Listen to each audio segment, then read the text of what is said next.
The miracle of Jesus feeding the 5,000 had just concluded, and Jesus desired some time alone to pray. So he instructed his followers to board a boat and sail to the opposite side of the Sea of Galilee. Jesus desired some alone time to pray. Matthew 14:22. Immediately, Jesus made the disciples get into the boat and go on ahead of him to the other side, while he dismissed the crowd. The disciples were ordered by Jesus to get into the boat and travel ahead of him. They were in God's perfect will and about to enter a perfect storm, demonstrating that following God can sometimes be difficult. Nonetheless, it is only possible for it to reach you because of divine design and permission. Matthew 14:23 and 24.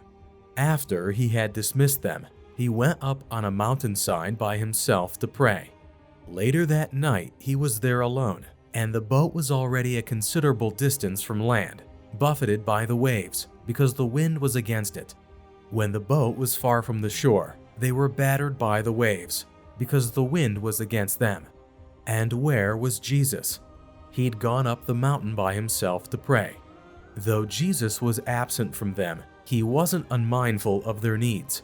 Paul told the Romans that Jesus intercedes for believers. His full-time job is serving as the intercessor between you and God, and he's the perfect one to do it because he's fully God and fully human. He understands God and he understands you. Shortly before dawn, Jesus went out to them, walking on the lake. When the disciples saw him walking on the lake, they were terrified. "It's a ghost," they said, and cried out in fear. But Jesus immediately said to them, "Take courage, it is I. Don't be afraid." In the middle of the disciples' sorrow, Jesus approached them on the sea, walking. Their difficulty was the raging seas, and that's exactly what Jesus walked on. He appeared to them in an unexpected way.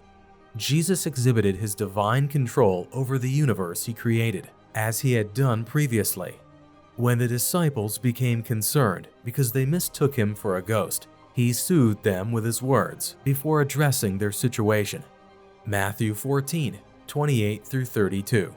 "Lord, if it is you," Peter replied, "tell me to come to you on the water." "Come," he said.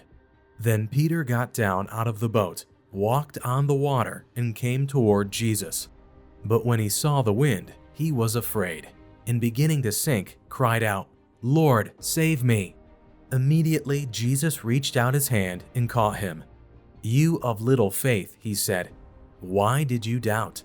And when they climbed into the boat, the wind died down.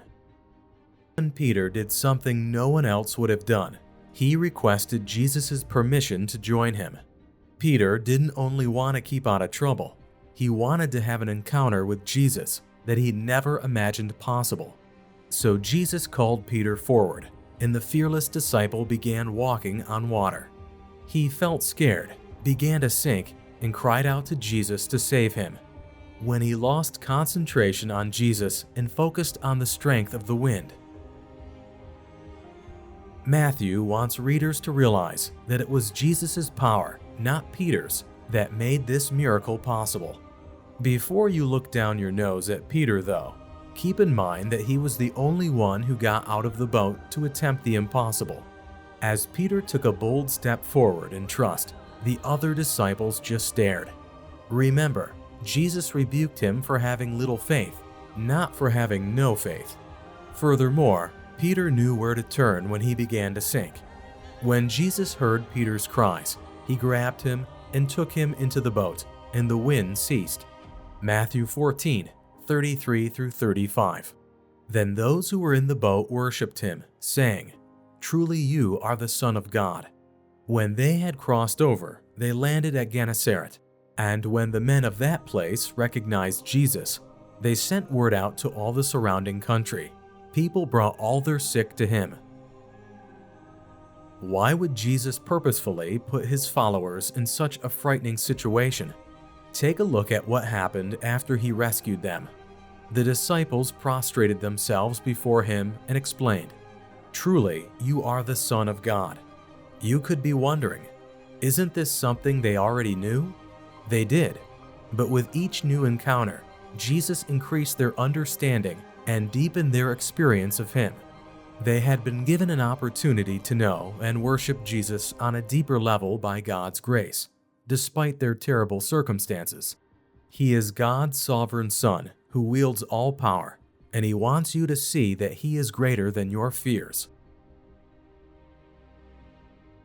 3 of the 4 Gospel accounts, Matthew, Mark, and John, all include this miracle that is now almost universally regarded as a cliché: Jesus walking on water.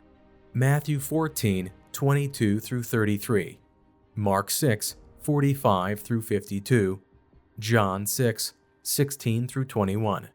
Here are 4 takeaways from this incredible story. Number 1. Our storms are known to Jesus. When we go through our own storms, we often wonder if this one slipped by Jesus' notice. He is aware of everything that is going on in your life. Number 2.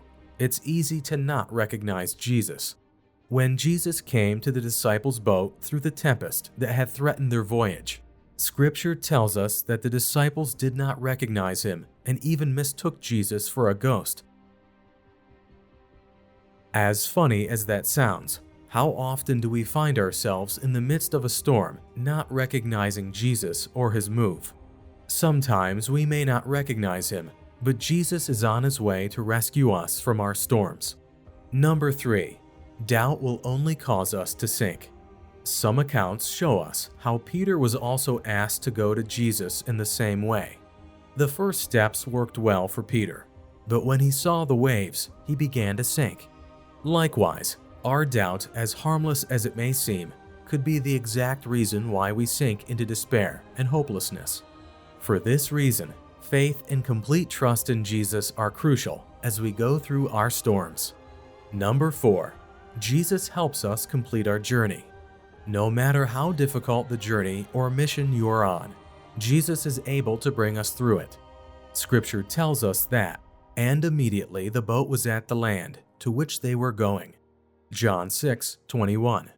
God had a plan for us, but we are in no position to fulfill it. Fortunately, Jesus is, and He enables us to complete with excellence the plans that God has for us. The Bible tells us stories of both good and bad kings. To watch the story of Nimrod, click here.